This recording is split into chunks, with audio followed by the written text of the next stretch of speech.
नमस्कार बच्चों। तो कैसे हैं आप लोग? मैं फिर आपके लिए एक और जीवन परिचय लाया हूं। जानना चाहेंगे किसका?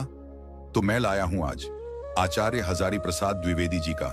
तो आइए जानते हैं इनका जीवन परिचय।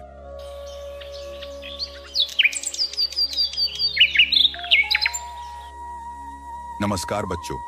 तो कैसे हैं आप लोग? मैं आचार्य हजारी प्रसाद द्विवेदी हूं। सुना है आप मेरा जीवन परिचय ढूंढ रहे हैं, तो आपको कहीं जाने की जरूरत नहीं है। अब मेरा जीवन परिचय तो मैं ही बता देता हूं। तो बच्चों, मेरा जन्म श्रावण शुक्ल पक्ष एकादशी 19 अगस्त 1907 ईस्वी को बलिया जिले के दुबे का छपरा ओझवलिया गांव के एक प्रतिष्ठित सरयू पारी ब्राह्मण कुल में हुआ था। मेरे पिता का नाम अनमोल द्विवेदी था। मेरी माता ज्योतिषमती भी प्रसिद्ध पंडित कुल की कन्या थी। इस तरह मेरा बालक जीवन में संस्कृत और ज्योतिष की शिक्षा उत्तराधिकार में प्राप्त हुई। सन 1930 ईस्वी में मैंने काशी हिंदू विश्वविद्यालय से ज्योतिषाचार्य की उपाधि प्राप्त की। मेरी प्रतिभा का विशेष स्फुरण कवि गुरु रवींद्रनाथ की विश्वविख्यात संस्था शांति निकेतन में हुआ, जहां मैं सन 1940 ईस्वी से 1950 ईस्वी तक हिंदी भवन के निदेशक के रूप में रहा।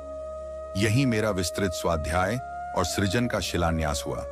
सन 1949 ईस्वी में लखनऊ विश्वविद्यालय ने मुझे डीजिओ लिटजीरो की उपाधि से सम्मानित किया। सन 1950 ईस्वी में मैं काशी हिंदू विश्वविद्यालय के हिंदी विभाग के प्रोफेसर और अध्यक्ष नियुक्त हुआ। सन 1957 ईस्वी में मुझे पद्म भूषण की उपाधि से विभूषित किया गया। सन 1958 ईस्वी में मैं राष्ट्रीय ग्रंथ न्यास के सदस्य बना। मैं कई वर्षों तक काशी नागरी प्रचारिणी सभा के उपसभापति, खोज विभाग के निर्देशक तथा नागरी प्रचारिणी पत्रिका के संपादक रहा। इसके बाद सन 1960 ईस्वी से 1966 ईस्वी तक मैं पंजाब विश्वविद्यालय चंडीगढ़ में हिंदी विभाग के प्रोफेसर और अध्यक्ष रहा। तत्पश्चात मैंने भारत सरकार की हिंदी संबंधी विविध योजनाओं का दायित्व ग्रहण किया। लेकिन 18 मई 1979 ईस्वी को मेरा निधन हो गया। मेरी साहित्य बहुत विस्तृत है। कविता और नाटक के क्षेत्र में मैंने प्रवेश नहीं किया। मेरी कृतियां वर्गीकरण के आधार पर निम्नलिखित, जैसे कि मेरी प्रमुख इतिहास है हिंदी साहित्य का आदिकाल, हिंदी साहित्य की भूमिका। मेरी प्रमुख निबंध संग्रह है अशोक के फूल, कुटज, विचार प्रवाह, विचार और वितर्क, कल्पलता, आलोक पर्व।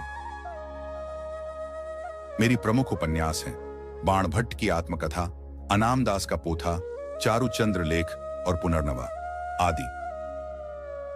कहानी पसंद आई हो तो वीडियो को लाइक, कमेंट में लिखिए आपको कौन सी कहानी चाहिए, और सब्सक्राइब करना ना भूले। जल्द ही आपसे मिलने आ रहे हैं नई वीडियो के साथ। कृपया तैयार रहे, अपना प्यार बनाए रखें। धन्यवाद।